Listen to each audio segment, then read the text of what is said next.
Typology has to do with the way that there are these patterns of events that get repeated across the Bible's storyline. And the way that we establish that we're dealing with an actual pattern is we notice historical correspondence between these events, and then as the patterns are repeated across the Bible storyline, there is an escalation in the significance of those patterns.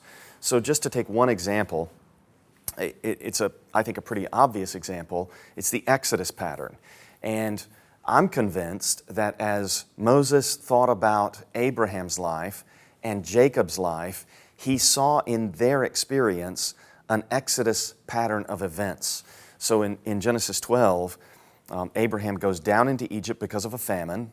So there's historical correspondence between that famine and the one that resulted in Jacob and his sons and all their family going down into Egypt. And then when Abraham went down into Egypt in Genesis 12, Sarah was taken into Pharaoh's harem, and there's correspondence between that and the way that the Israelites were enslaved.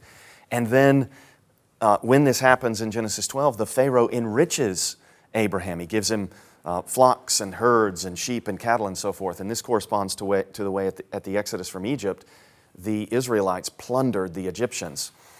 And then in Genesis 12, God visits plagues on Pharaoh and liberates Sarah. And the same thing happens at the Exodus.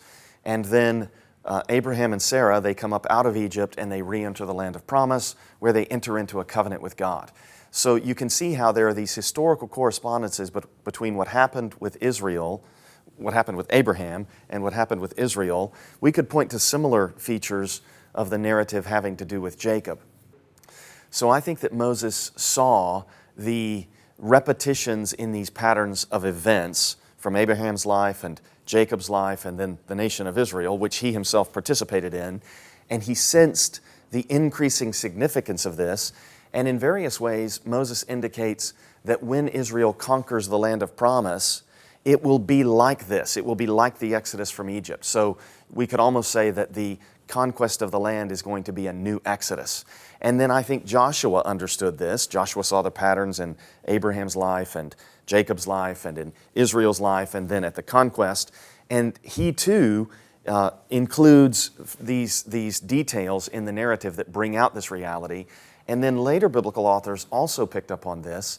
And as they point forward to the salvation that God is going to accomplish in the future, they speak of it as though it will be a new Exodus, and this will be the way that God saves His people. So we could say that typology looks at the way that God saved His people in the past to understand the way that He delivers them in the present and to anticipate the way that He will deliver them in the future.